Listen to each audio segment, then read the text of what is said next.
Colin had a problem and a microphone to spare. Thomas took it up and so the podcast went to air.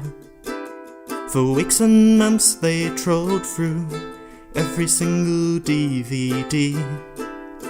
They've unwrapped all the ones they can and now they're cellulose free.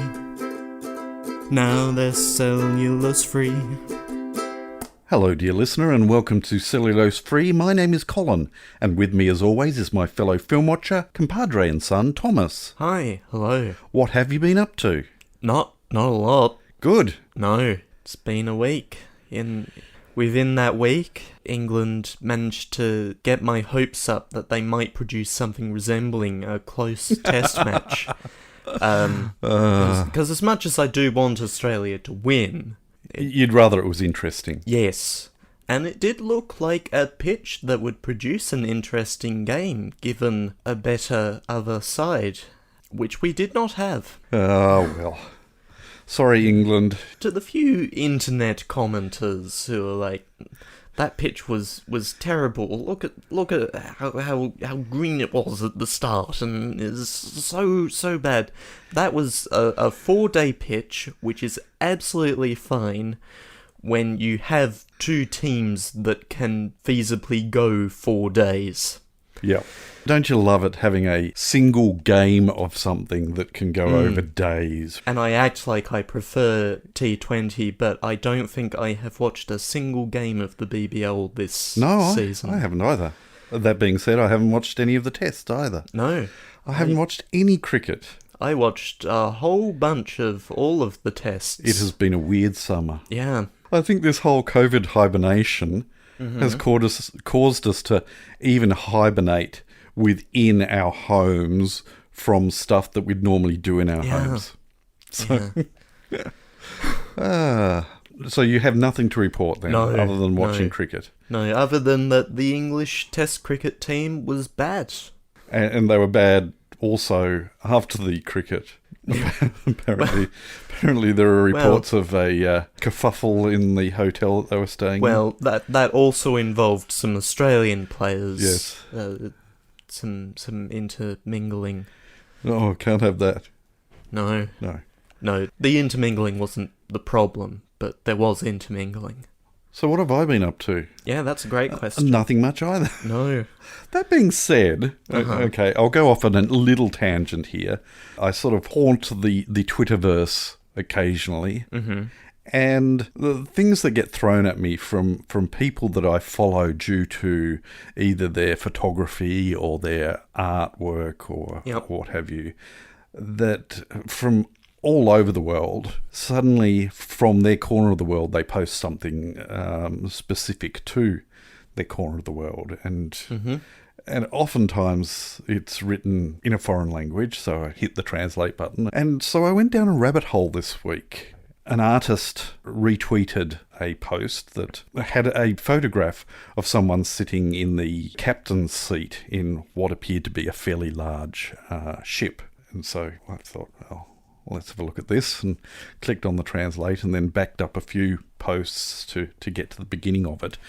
And this person who was posting, he lives in the Ukraine, and he was talking about the Ukrainian Antarctic program. And it was a fascinating story because they, from what I can tell, were heavily involved in the Russian Antarctic program, and Russia has a number of Antarctic bases.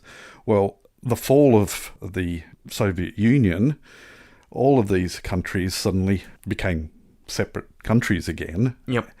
And the Ukraine, who had put a whole heap of work and effort into Antarctic work, suddenly had no base because the Russians hung on to their base. They had a number of ships because they built the ships, so they owned the ships, but they didn't have a base.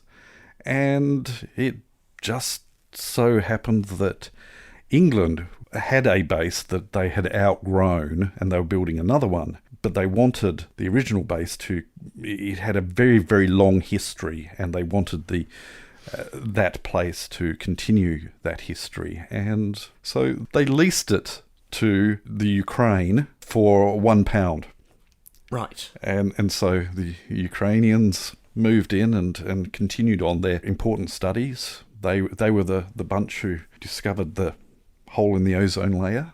And absolutely fascinating story. And so I sort of pipped in and wrote a short tweet because Hobart is basically the hub for Australian Antarctic research. And our main research vessel, its home is Hobart. So I posted saying, because of where I live and having an interest in Antarctica, I thought I knew a reasonable amount of the history of Antarctic research, but I had no idea about Ukrainian involvement and this turn of events. And thank you for sharing, and posted a picture that I'd taken fairly recently of the new Antarctic vessel. And that happened basically while they were all asleep. The Ukrainians were all asleep, and then very recently started waking up and liking my comment because I'd written it carefully enough and tried a number of versions so that Google Translate seemed to translate it fairly well back and forth.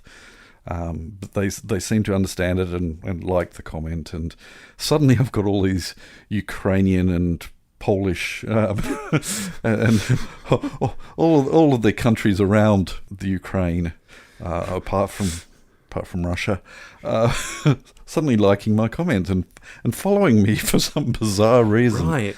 which is weird and somewhat unnerving in that what's going on over there is kind of scary. The latest, within the last 6 to 8 hours, there have been news reports of the imminent invasion of the Ukraine by Russia.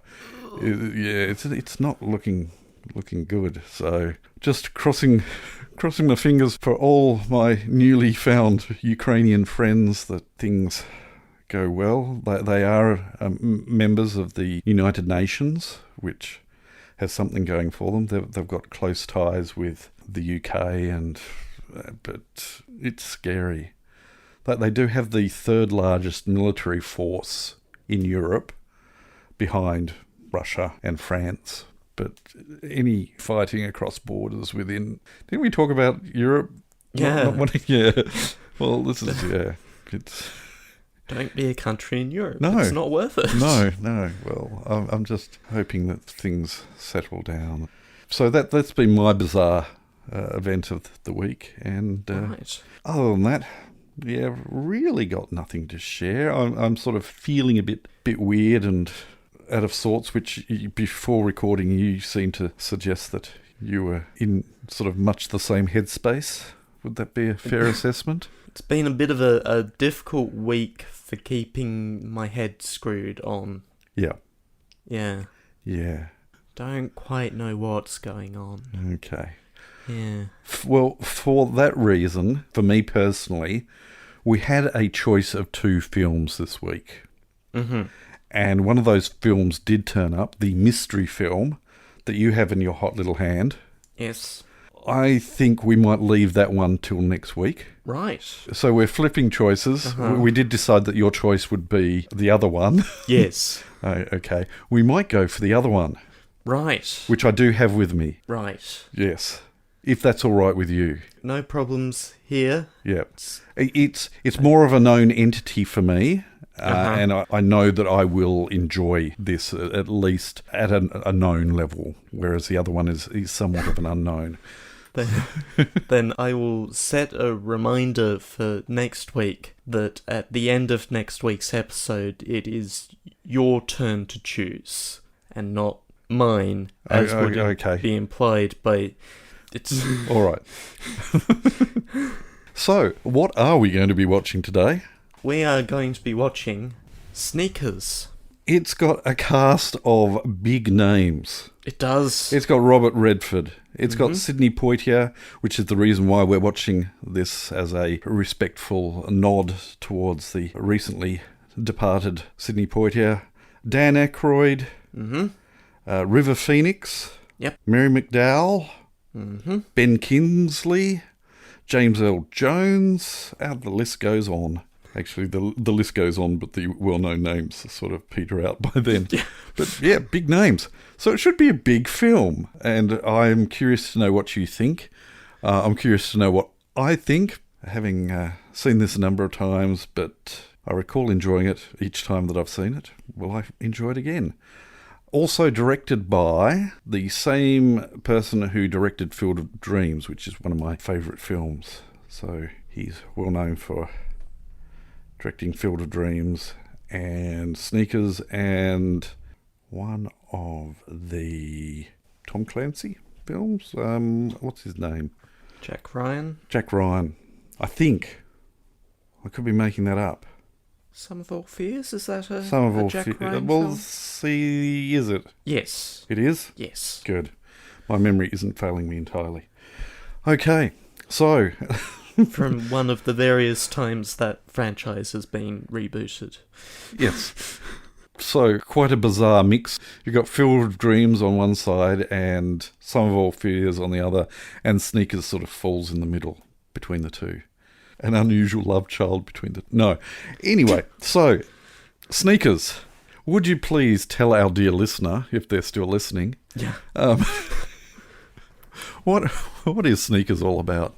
Computer expert Martin Bishop heads a team of renegade hackers, including a former CIA employee, a gadgets wizard, a young genius, and a blind sound man, who are routinely hired to test security systems.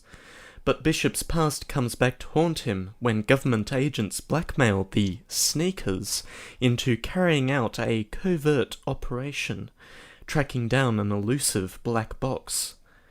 Along with his former girlfriend, Bishop's team retrieves the box and makes a stunning discovery. The device can break into any computer system in the world.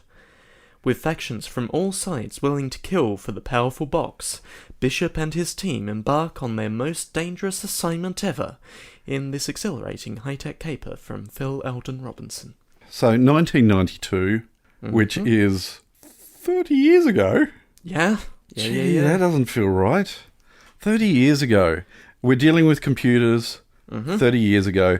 That's the main danger, I think, with this film, is that we're going to have technology aging badly. So that's going to be the test. I'll be curious to see what you think. Thomas is going to take the disc out of its case. He's going to open the case. Thomas is going to open the case. There's no point. He's not going to open the case. No, I'm not going to. We're just going to watch the box for 2 hours and 6 minutes, and then we'll talk about what we thought of the box, and we'll catch you on the flip side. It's a good box. No, you've got to wait 2 hours and 6 minutes before you give your input as to what you think of the box. I'm going to turn over the box. You are such a mongrel.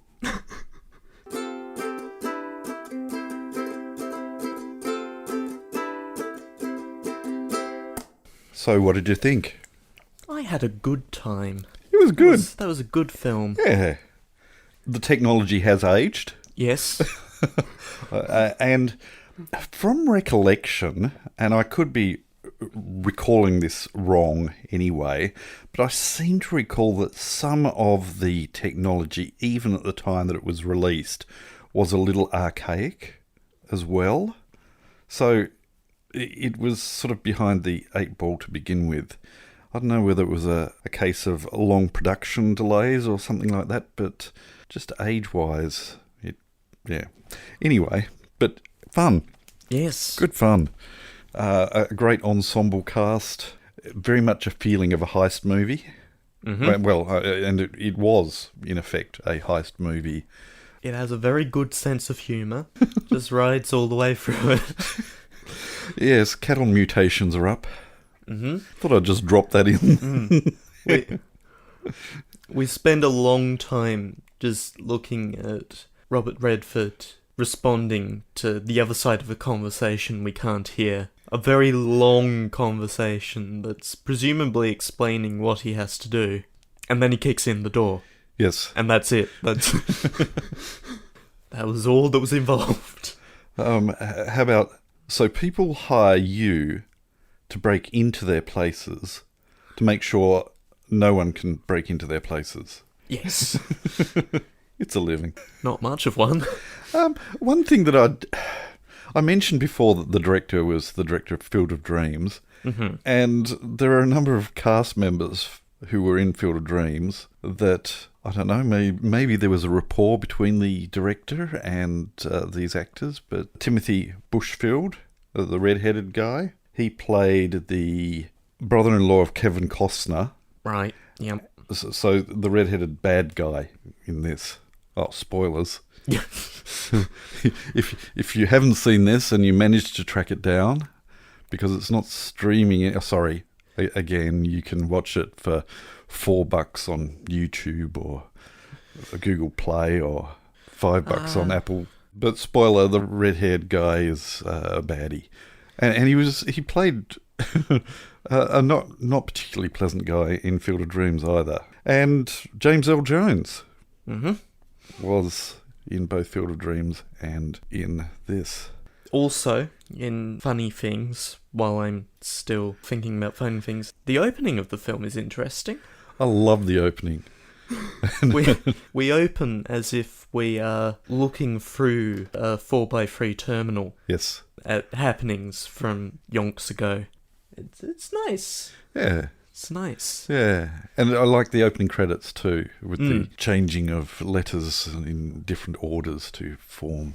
And flipping from opening credits to closing credits, it was nice that they credited that the goose herd was furnished by a goose farm.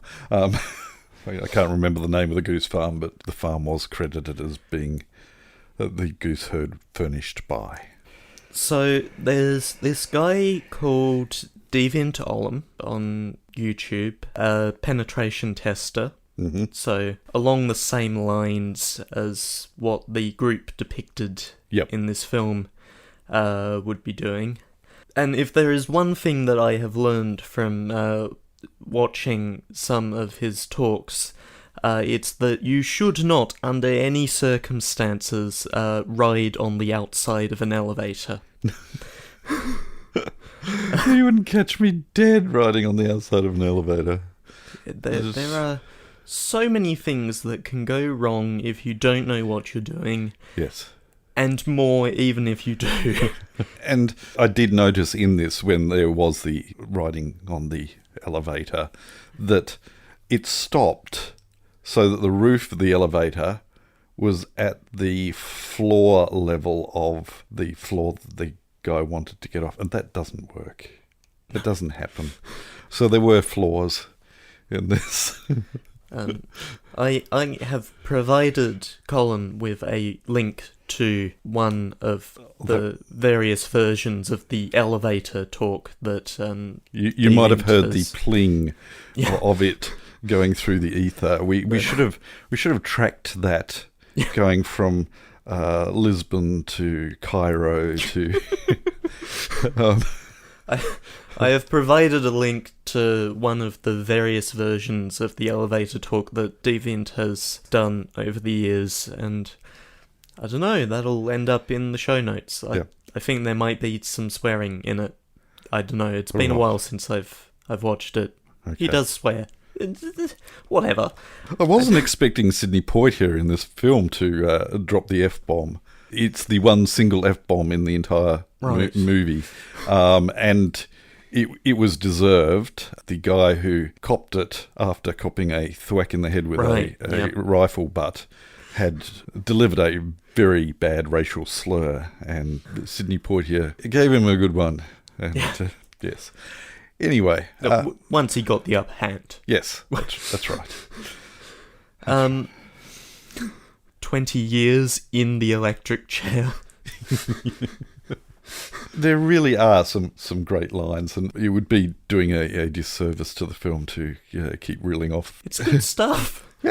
Yeah, well written, and even though the technology is archaic, it still holds out well, I think. Holds up well. Because largely it's not a film about technology. No. Really. No. It's about penetration testing, a lot of which is not to do with computers. It's to do with getting into places you shouldn't. Yep. And convincing people to let you into places that they shouldn't. I guess I'm more sensitive as far as if we were to sit the younger kids down to watch this, would they know what an acoustic coupler is?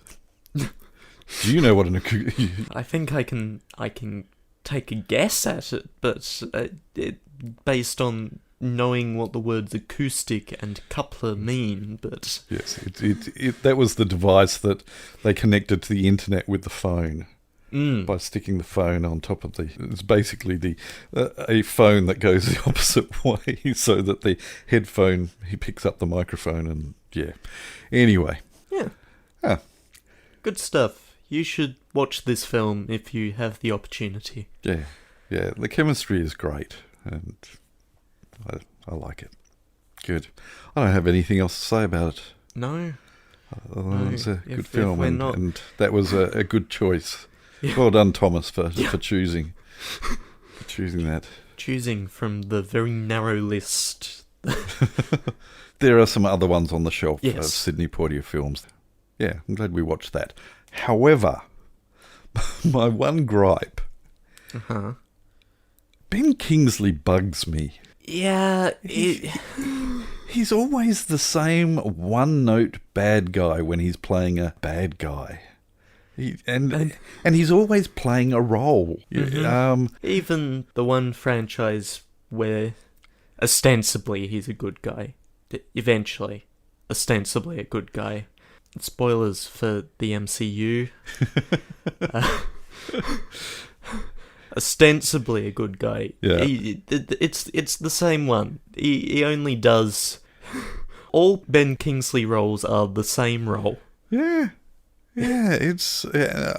maybe we're being extremely unfair here, but he does just play the same role. You know, he played the Hood in the Thunderbirds live action, and same note when he was in Ender's Game. Even though he put on a really bad New Zealand accent, it was the same.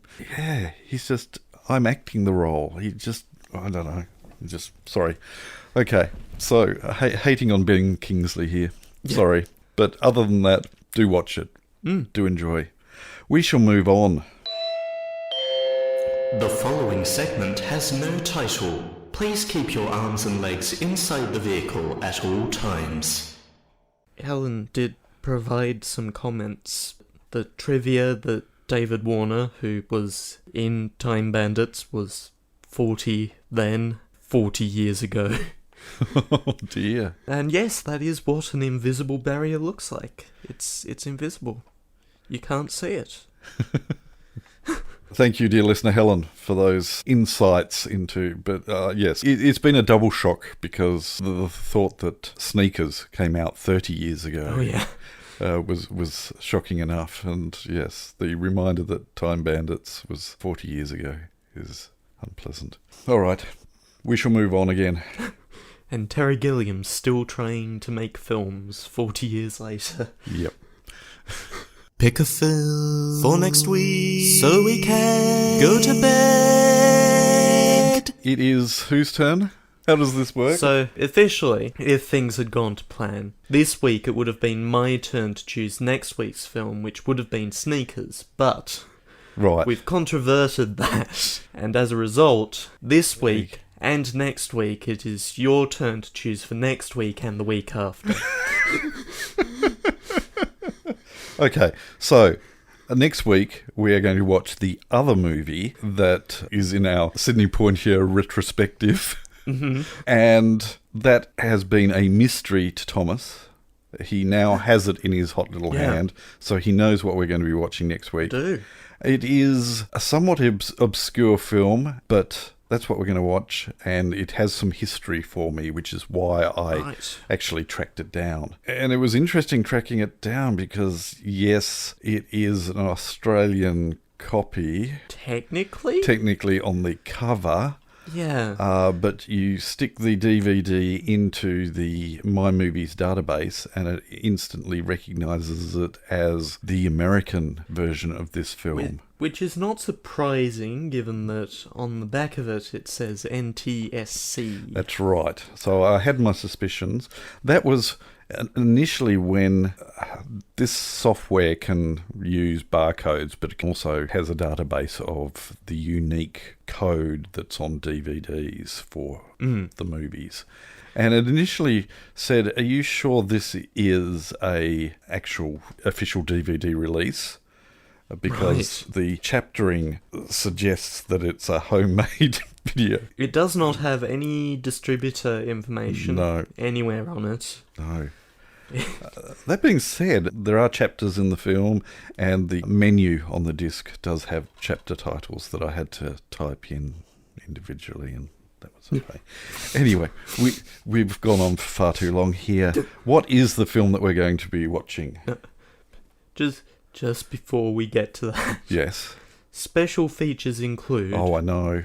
A French language track and Spanish subtitles. Yes. There is a spot in the My Movies database that you are meant to enter special features if there are special features on the disc. I did not. No, those do are not languages. count as special features. Anyway, we still haven't revealed what this film is. This film, from 4 years before Sneakers, Yes. is Shoot to Kill, known outside North America as Deadly Pursuit. Yes. It's a buddy cop film. Well, maybe. Maybe. Please, Shoot to Kill. Sidney Poitier, one of film's most distinguished and acclaimed actors, returns to the screen after a decade-long absence in this must-see action-filled thriller. When a cunning murderer vanishes into the rugged mountains of the Pacific Northwest, pursuing FBI agent Warren Stanton must exchange familiar city streets for unknown wilderness trails. Completely out of his element, Stanton is forced to enlist the aid of expert tracker Jonathan Knox. It's a turbulent yet vital relationship they must maintain in order to survive, and one that becomes increasingly desperate when Knox's girlfriend Sarah becomes the killer's latest hostage. Touchstone's Pictures presents in association with Silver Screen Partners 3. Yes. A Philip Rogers production, a Roger Spottiswoode film. Sidney Poitier and Tom Berenger in Shoot to Kill. Good. Reading Touchstone Pictures, I'm not too surprised that it's gone into obscurity a little. Yeah. Touchstone being Disney's old this above is not PG. appropriate. Yeah. Above PG label. That's what we're going to watch. It is. Yes. I'll go into a little more detail as to why I tracked this one down. Next week, we hope that you can join us, if you can be bothered. Sorry, my brain is buzzing at the moment, so I don't think any of this has made any sense. But if you want more of no sense, please join us next week when we watch Shoot to Kill. But until then, we'll catch you next time. Bye. You have been listening to Cellulose Free. Your hosts were Colin, who produces and edits the show, and Thomas, who makes the artwork and music. Cellulose Free is recorded in the Deranged Cat Studios in scenic Tasmania, Australia. We keep track of our extensive physical media collection through My Movies, which we highly recommend. You can find links to that, as well as other places you can find us in the show notes. Cellulose Free is a Hi Hello production.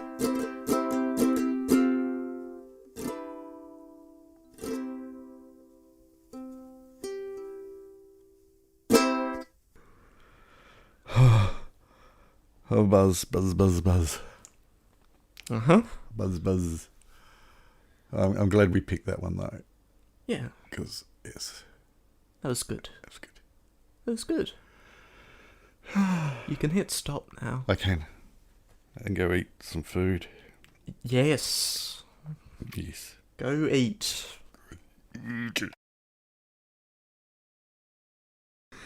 It's... Be quiet. No. I will not. I will make all of the sounds.